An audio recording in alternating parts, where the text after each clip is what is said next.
मित्रों नमस्कार। शिखरवाणी यूट्यूब संस्करण में आपका स्वागत है। इसमें हम एक खास महत्व के मुद्दे की चीरफाड़ करते हैं। आज का हमारा मुद्दा है मोदी की लक्षद्वीप में पर्यटन थेरेपी, मालदीव को दर्द। प्रधानमंत्री के रूप में जब से नरेंद्र मोदी ने देश की कमान संभाली है, उनका विजन बिल्कुल स्पष्ट है। वे किस क्षेत्र में क्या करना चाहते हैं, कितना करना चाहते हैं और कैसे करना चाहते हैं, ये उनको और उनकी टीम को पहले से पता होता है। या यूँ भी कह सकते हैं कि जो वर्क बनाया गया है, वर्कआउट किया गया है काम के लिए, वह पूर्णतः पारदर्शी और स्पष्ट है। इन दिनों नरेंद्र मोदी साहब के दिमाग में ये चल रहा है कि भारत में पर्यटन की दृष्टि से किस प्रकार से आमदनी बढ़ाई जाए। जब पर्यटन की बात होती है तो प्रधानमंत्री जी का विजन बिल्कुल स्पष्ट है। वे सबसे पहले लोकल के लिए वोकल होने की बात करते हैं, यानी कि ग्रामीण अंचलों में या हथकरघा के माध्यम से जो निर्मित चीज़ें हैं वे आम आदमी खरीदने में रुचि ले, बड़े लोग भी उसे खरीदने में रुचि लें। जब वे ये कहते हैं कि दिवाली पर कुम्हार के बनाए हुए दियों का उपयोग करना चाहिए कारखाने की बजाय, तो लोकल के लिए वोकल की स्थिति निर्मित होती है। प्रधानमंत्री जी ने बहुत स्पष्ट रूप से धार्मिक पर्यटन को बढ़ावा देने के लिए विभिन्न क्षेत्रों में काम करना प्रारंभ किया। जब केदारनाथ की गुफा में प्रधानमंत्री जी तपस्या करने के लिए बैठते हैं, तब एक धार्मिक भावना, आस्था अपनी जगह है, लेकिन उस धार्मिक पर्यटन का बीजारोपण भी होता है। लोग बड़ी संख्या में केदारनाथ गए और उस गुफा को भी देखा, भगवान केदारनाथ के दर्शन किए, वो अलग बात है। काशी विश्वनाथ, जहाँ से लोकसभा के सदस्य स्वयं प्रधानमंत्री हैं, उन्होंने काशी विश्वनाथ कॉरिडोर का निर्माण कराकर उस क्षेत्र में पर्यटन की संभावनाओं को निखारा। इसी के बाद मध्य प्रदेश में उज्जैन महाकालेश्वर भगवान के पास जो महाकाल लोक बना, उसने भी पर्यटन के साथ साथ क्षेत्रीय लोगों के जीवन में बड़ा बदलाव लेकर आए हैं। और जिस प्रकार आसपास के उज्जैन के आसपास के लोगों की आर्थिक स्थिति में उछाल आया है, यह भारत की अर्थव्यवस्था की दृष्टि से काफ़ी महत्वपूर्ण माना जा सकता है। इसके बाद ओकारेश्वर में आदि शंकराचार्य महाराज की प्रतिमा के बाद उस क्षेत्र में भी पर्यटन के दृष्टि से सुधार हुआ है। इसी प्रकार अयोध्या में भगवान श्री राम का मंदिर जो बन रहा है, उसके बाद की परिस्थितियों की कल्पना करके ये दावे से कहा जा सकता है कि 22 जनवरी 2024 के बाद भारत की अर्थव्यवस्था में बड़ा उछाल आएगा। धार्मिक पर्यटन के साथ जो ऐतिहासिक महत्व के स्थान हैं, उन और पर्वतीय क्षेत्रों में जो पर्यटन की संभावनाएं हैं, उनके बारे में भी प्रधानमंत्री ने आगे से चलकर पहल की, जो अन्य नेताओं के माध्यम से भी नीचे तक पहुंची हैं। पिछले दिनों जब वो लक्षद्वीप गए, तब वहां उन्होंने जलीय क्षेत्र और टापू के क्षेत्र पर पर्यटन की संभावनाओं के बारे में पूरे विश्व का ध्यान खींचा। नरेंद्र मोदी विश्व के माने हुए और पहचाने हुए नेता हैं, तब उनकी बात संपूर्ण विश्व में सुनी जाती है।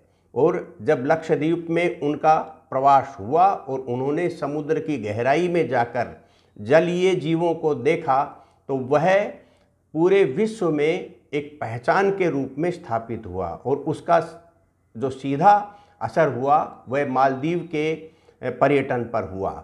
और उसके जो 3 मंत्री थे वहाँ के, उन्होंने प्रधानमंत्री नरेंद्र मोदी जी के बारे में अशोभनीय टिप्पणियाँ की, जिसके कारण आज मालदीव की राजनीति उखड़ रही है और अर्थव्यवस्था भी उखड़ रही है।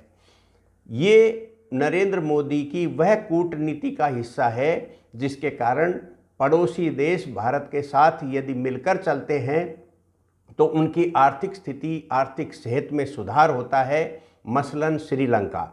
और यदि भारत के साथ टकराव की राजनीति में चलते हैं तब उनकी आर्थिक सेहत खराब हो जाती है, मसलन पाकिस्तान। तो अब मालदीव के राष्ट्रपति इस सारी व्यवस्था को सुधारने का प्रयास कर रहे हैं। उन्होंने उन तीनों अभद्र टिप्पणी करने वाले मंत्रियों को हटा दिया। नेता विपक्ष या सरकार की ओर से जो भी हैं, सब ने उनकी आलोचना की और भारत के साथ अपने पुराने संबंधों का उल्लेख किया। तो इस प्रकार भारत की पर्यटन व्यवस्था को लेकर प्रधानमंत्री का विजन स्पष्ट है। और लेकिन यहाँ दो पक्ष और सामने आते हैं। पहला पक्ष ये है कि भारत को किस प्रकार से विकसित राष्ट्र बनाना है, अर्थव्यवस्था को किस प्रकार से 5वें स्थान से 3रे स्थान पर ले जाना है, इन सब बातों के बारे में सरकार का विजन और उनका काम करने का तरीका दिखाई दे रहा है। लेकिन आज भारत का विपक्ष भी यूं कह सकते हैं कि मालदीव की भाषा बोल रहा है। कांग्रेस पार्टी के अध्यक्ष मल्लिकार्जुन खड़गे पिछले दिनों राहुल गांधी की यात्रा के संबंध में बताने के लिए मीडिया के सामने आए थे।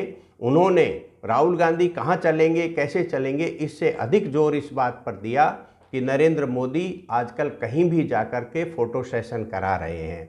मुझे लगता है कि शायद वो नीतियाँ नहीं समझते होंगे, तब इस प्रकार की टिप्पणियाँ करते हैं। उन्होंने कहा कि यदि प्रधानमंत्री लक्षद्वीप जा सकते हैं तो मणिपुर क्यों नहीं जा सकते। आप कॉम्बिनेशन देखिए, कहाँ लक्षद्वीप से पर्यटन, अर्थव्यवस्था और भारत की समृद्धि, और कहाँ एक विवाद के क्षेत्र पर प्रधानमंत्री को भेजने की बात कहने की मानसिकता, जिस मानसिकता में केवल भारत के विकास के विपरीत सोच और धाराएं दिखाई देती हैं। इस प्रकार से नरेंद्र मोदी का विजन और विपक्ष का विजन स्पष्ट क्लियर होता है। आने वाले समय में जिस तरीके से भारत की राजनीति बढ़ रही है, इस टकराव को कम करने की दिशा में सभी बड़े नेताओं को विचार करना चाहिए। और मालदीव ने जिस प्रकार से अपने आप को संभालने की कोशिश की है, ठीक इसी प्रकार से भारतीय विपक्ष को भी अपने आप को संभालने की कोशिश करना चाहिए। भारत में पहली बार ये दिखाई दिया है कि प्रधानमंत्री के बारे में की गई टिप्पणियों का भारत के लोगों ने प्रतिकार पहले प्रारंभ किया, सरकार की तरफ से बाद में। ये देखने में आया कि 4000 से अधिक लोगों ने अपनी मालदीव यात्रा को निरस्त किया। इजी माई ट्रिप नाम की एक संस्था जो इसी प्रकार से पर्यटन की व्यवस्थाएं पर्यटकों के लिए करती है, उनने भी अपने पूरे साल भर के कार्यक्रम को केवल इसलिए मालदीव जाने से रोक दिया क्योंकि वहाँ का जो व्यवहार भारतीय प्रधानमंत्री के लिए विपरीत था। इसलिए जिस भावना से भारत के प्रधानमंत्री काम कर रहे हैं, उसी भावना के साथ भारत के लोगों ने और भारत के व्यापार उद्योग के क्षेत्र के लोगों ने अपने आप को जोड़ करके प्रतिक्रिया दी है। इसी प्रतिक्रिया की घबराहट मालदीव में दिखाई दे रही है और इसी प्रतिक्रिया की घबराहट विपक्षी दलों में दिखाई दे रही है, जो 2024 के लोकसभा चुनाव के लिए घबराहट में इस प्रकार की भाषा का इस्तेमाल कर रहे हैं। आज के अंक में इतना ही।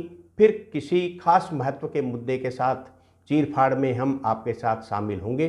मुझे सुरेश शर्मा को इजाज़त दीजिए। नमस्कार।